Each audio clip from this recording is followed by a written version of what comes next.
We love what you've picked out for us today. And now it's time for our speaker. And you heard me allude to our musicians as the core, heart, and soul of our center. Our speaker today and his lovely wife, Christy, are also among them. They have supported us in so many generous ways, with music, with talks, financially, being board member. My appreciation is boundless. Plus, he gives a really good talk. So please help me welcome Dennis Soares.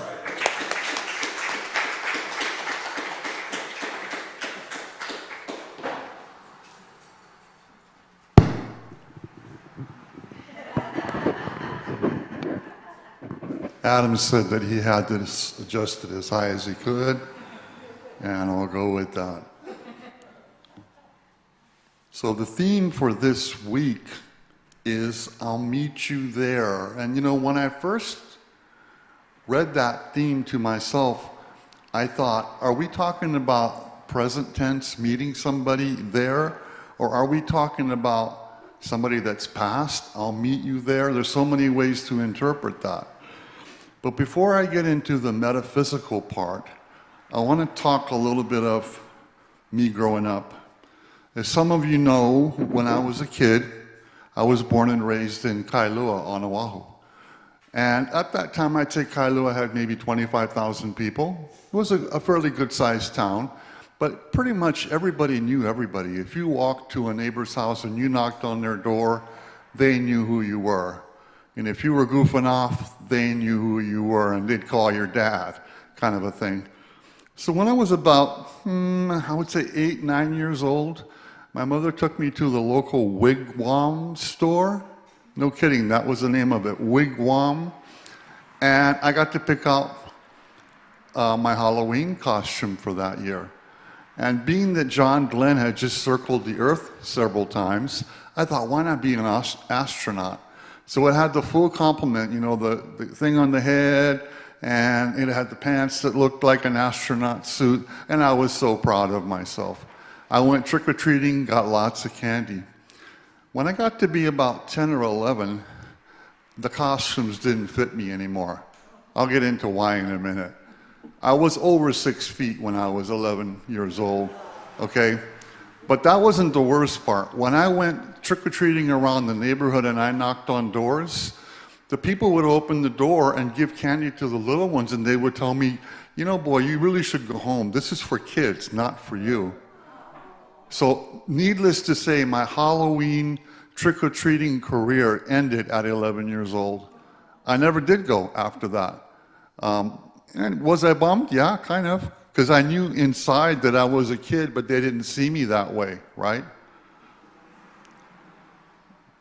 So in the early 1960s, there were a lot of these, what should I call them, space adventure movies where alien creatures landed. The most memorable one for me was one called The Day the Earth Stood Still. How many of you saw that movie? If you haven't seen it, go rent it.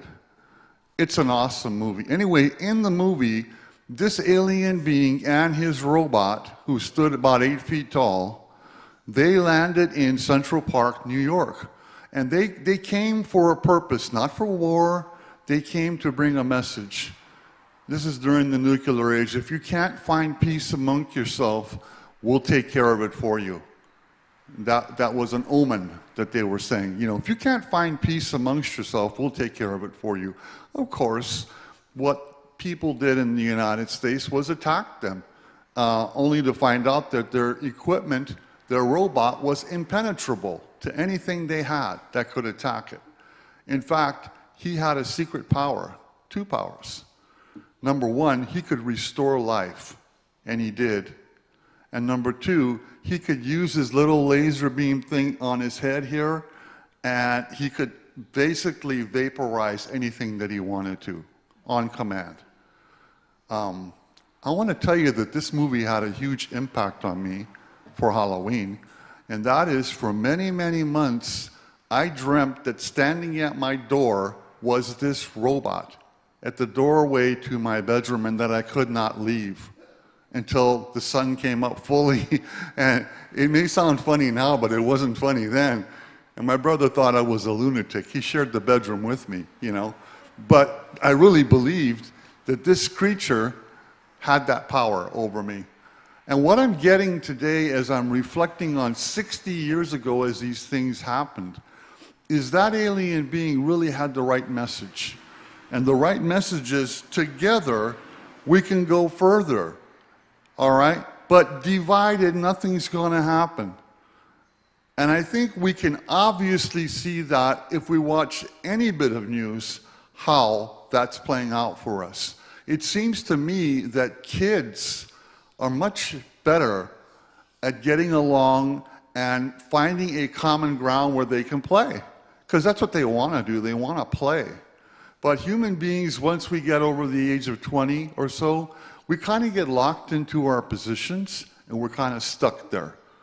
And basically we just butt heads. And the older you get, sometimes the wealthier you get, the more that happens. So in this whole concept of we can go further together, it's for sure true. And why is it true? Because if we are playing together, then we are playing a game that includes you and me. It's not just me trying to win. I'm making sure that you're winning. I'm making sure that vaccines are getting all around the world. I'm making sure that we take care of everybody rather than just me. And that's how we go further. We don't go further if we play the other game, which is, I got my stuff, you got your stuff, and I don't want to share with you. Okay, so into a little bit of the metaphysical weeds here. An African proverb reminds us that alone we can go faster. Together we can go further. So you may be able to go faster alone, but you can't go further alone. As we near the end of our journey, we keep in mind the community that has brought us here, this community. Together at the Centers for Spiritual Living, we work in harmony with one another, our faiths, and other peoples to envision a continually expanding world. We do this in the truth and belief that we can make the final push, make the final climb. You know, I'm probably like some of you. I get discouraged from time to time when I watch things and I see nothing but divisiveness. I don't want to see that. You know, I just don't want it. A good argument, conversation, that's fine. But total divisiveness, like I don't want to play with you because I don't like you, that doesn't get us anywhere. So the context for today's topic is out beyond ideas of wrongdoing and right doing, there is a field. That field is called I'll meet you there. When the soul lies down in that grass, the world is too full to talk about ideas, languages, even the phrase each other doesn't make any sense. Have you thought about this phrase, each other? Because I have an awful lot in my life, and she's heard an awful lot of it from me. There is no other. How else can I put it? We are all one. There is no other. So when you start talking about like people like they're the other, then you're the one with the problem, because there is no other. It really, truly does not exist. We are one mind. We are one spirit. We are whole.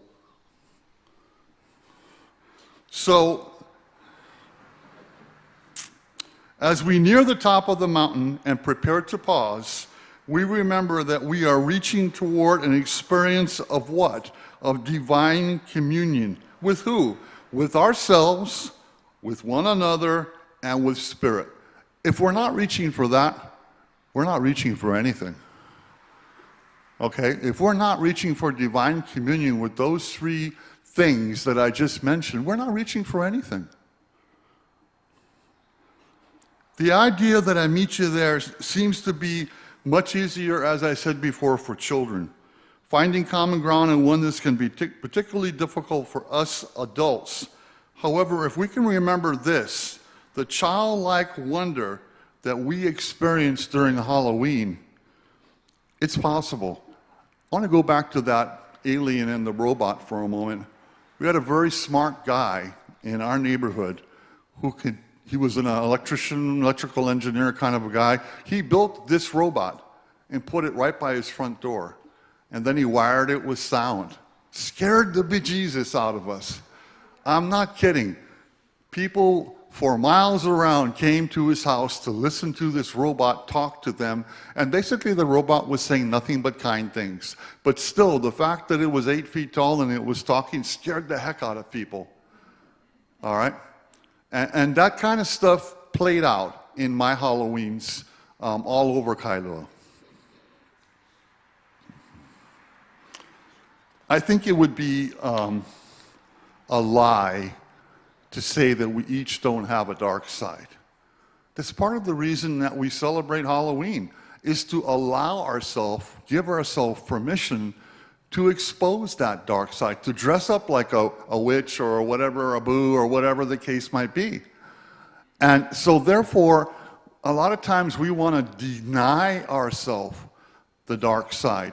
I tell you that there's a lot of power that comes out of the dark side that sometimes needs to be called forth and used.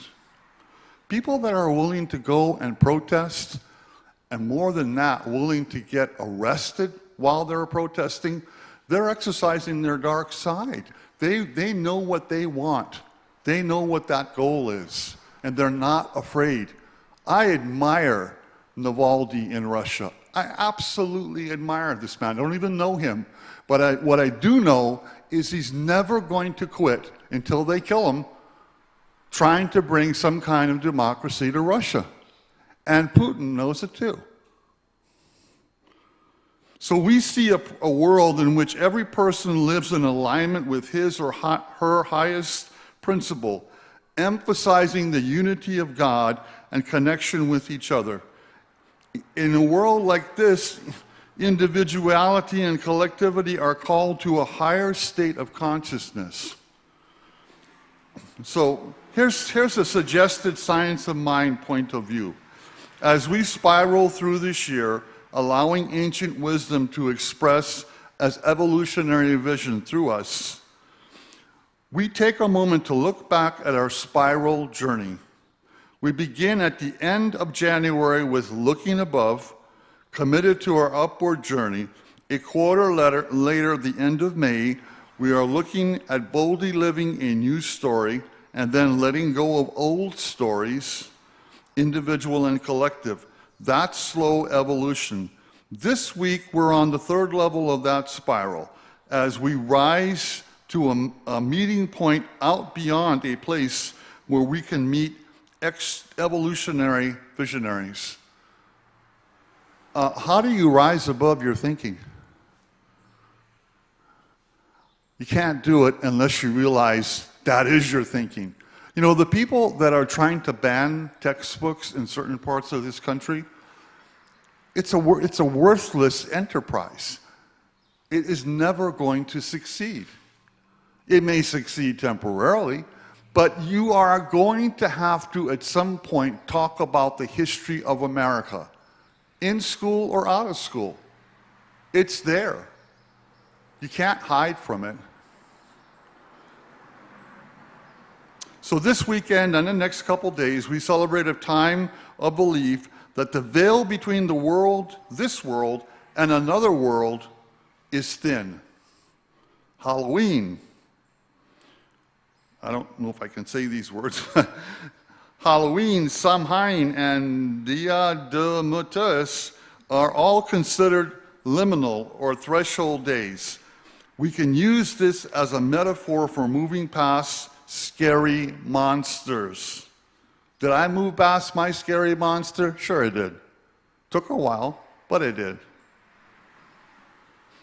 Of appearances and into honoring the other world, we view children's trick-or-treat with delight instead of fear. What if we brought the same consciousness, knowing we are safe despite our appearances, to the circumstances of our lives and the world? We can rest on the plane a field beyond our current of the familiar one. What if we bring that energy, the energy of Halloween? It's not a scary thing, it's fun.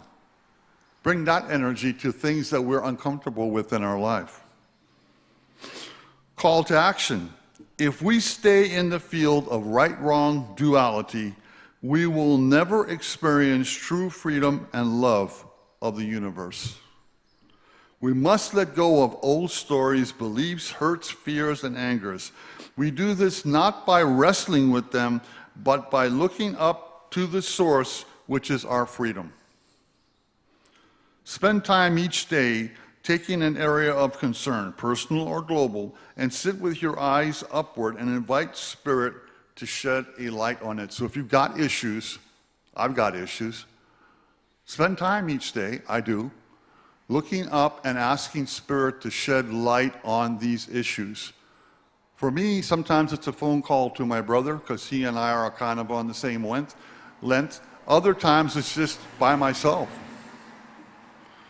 So Rumi said this: out beyond ideas of wrongdoing and right doing, there is a field. I'll meet you there. That's where the topic comes from this week.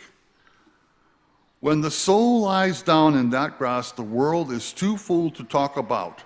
Ideas, language, and even the phrase each other don't make any sense. I actually said that earlier, but that was from a poem by Rumi.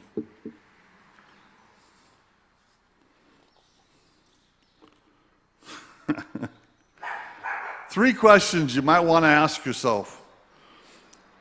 Where do I get stuck in the idea of right and wrong?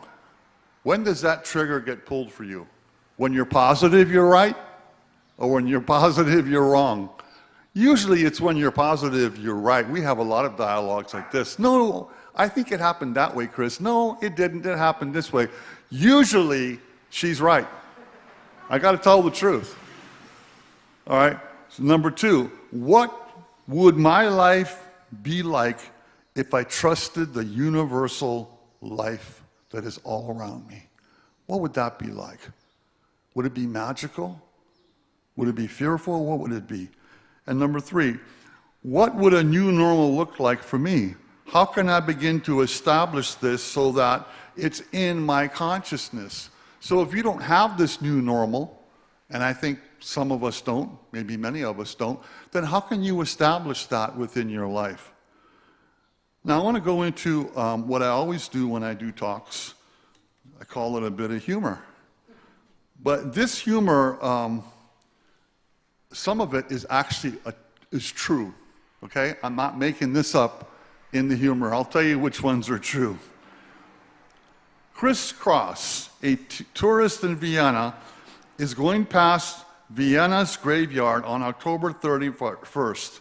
All of a sudden, he hears some music. No one's around, so he starts searching for the source. Chris finally locates the origin and finds that it's coming from a grave with a headstone that reads Ludwig van Beethoven, 1770 to 1827. Then he realizes that the music is in the Ninth Symphony and it's being played backward. What? Puzzled, he leaves the graveyard and pursues Tim Burr, a friend, to return with him. By the time they arrive back at the grave, the music is now playing the Seventh Symphony backwards, just like the previous piece. Curious, the men agree to consult a musical scholar. When they return with the musical scholar, they hear that the Fifth Symphony is being played in reverse order as well. Pretty weird. So now we got the Ninth, the Seventh, and the Fifth. By the next day, the word has spread, and there's a huge throng of people. You know how this goes. They all want to know what's going on. They are all listening now to the Second Symphony, which is being played backward. Just then, the graveyard's caretaker ambles up to the group. Someone in the crowd asked him if he knows what the heck's going on here. He says, "Oh, it's nothing to worry about," says the caretaker. "He's just decomposing."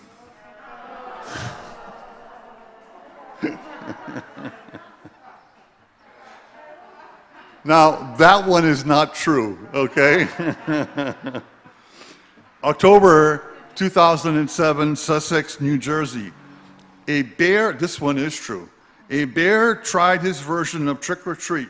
Detectives discover an abandoned van in Vernon. It contained paw prints, black bear hair, and crucial evidence. Here was the evidence: Tootsie candy wrappers. In a television interview, the police said that the bear broke into the van because it was attracted to the Halloween candy. Police believe the bear nudged the handbrake, causing the vehicle to roll down the street. Fortunately, the van stopped 20 yards where it gently hit a curb. A police lieutenant said, "Our patrolmen followed the trail of candy wrappers into the woods, but the suspect got away."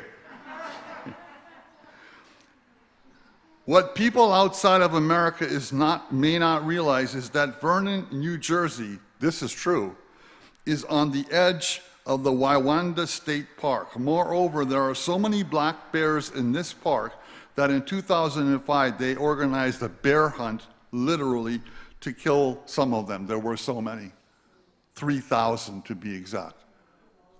That's a true story, all right? Abraham Lincoln, and this one's also a true story. There are many, many things about Abraham Lincoln that are mysterious, not even talking about JFK. Very strange stuff. In fact, I would say, "Will you join me?" is perfect for this one.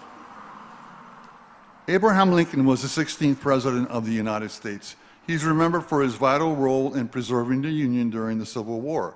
He's remembered for his character, his speeches, his letters, and a man of humble origins whose determination and perseverance led him to the nation's highest office. He's also remembered for his untimely death and the supposed afterlife that he now has in the White House. This is not just one person reporting this. Dozens of people have reported this, okay? So, for years, First Ladies, guests, and members of the White House staff have complained that either they saw Lincoln or felt his presence. The melancholy bearing of Lincoln himself in several instances of eerie prescience on his part only add to the legends of the great emancipator's ghost. So Abraham Lincoln actually saw his own death several times. And this is recorded by a scholar and an author who was with him when he actually foresaw this. In great detail, by the way. By the time the 1864 election rolled around, Abraham Lincoln had etched deep, whatever you want to call them, deep something in his face. What do you call that when people get deep lines in his face? All right. And heavy black circles around his eyes. During his 5 years as commander-in-chief, he had slept little, taken no vacations. There had been many more to his, there may have been much more to his sadness than even Lincoln would admit, not to mention the fact that one of his children died and his wife was mentally ill. Those are facts. Ward Hill Lamon, a close friend of the president's, wrote down what Lincoln told him on an early evening in 1865. "About 10 days ago, I was very, very late," the president told Lamon. "I soon began to have a dream. There seemed to be like a death-like stillness about me. And then I heard secluded sobs, as if a number of people were weeping. I thought I left my bed and wandered downstairs. I arrived in the east room. Before me was a catafalque, whatever that is, on which a chorus was wrapped in funeral vestments. Around it were stationed soldiers acting like guards, and there was a throng of people. Some gazed mournfully on the corpse, whose face was covered. Others wept pitifully. 'Who is dead in the White House?' I demanded one of the soldiers. 'The president,' was the answer. 'He was killed by an assassin.'" So what has any of these little stories that I told you have to do with "I'll meet you there"? We're always assuming that this is the only there that there is, and it's not.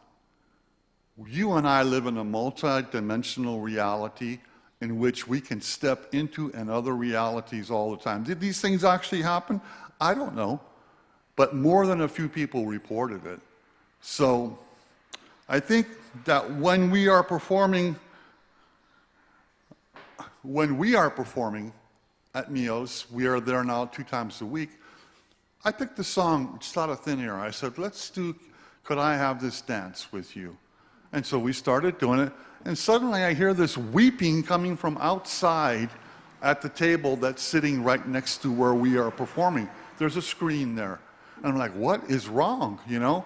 When the song is done, she said, I couldn't stand it. This song my dad always sang to my mom, and they're both gone. And so that, you know, this kind of reality that she and I are living in impacts people in ways we could never have imagined. And did I meet her there? Yeah, I did, but I didn't know why or how. And the same thing is true for you. Pretty much. So I'll meet you there doesn't refer to this moment now only. It also refers to other spaces and other times that we may not be aware of. I hope you got something out of this kind of wandering talk.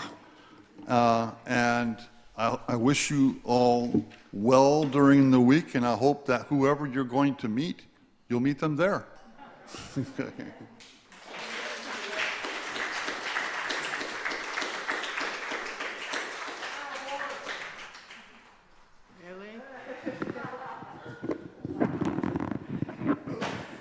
Wow.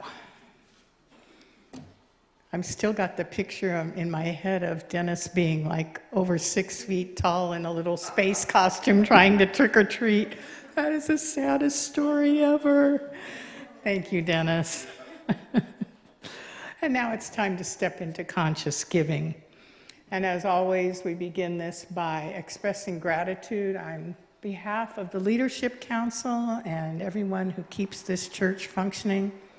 We continue to be grateful for your generous, open-hearted, understanding commitment to support this church through your financial giving. We really appreciate it.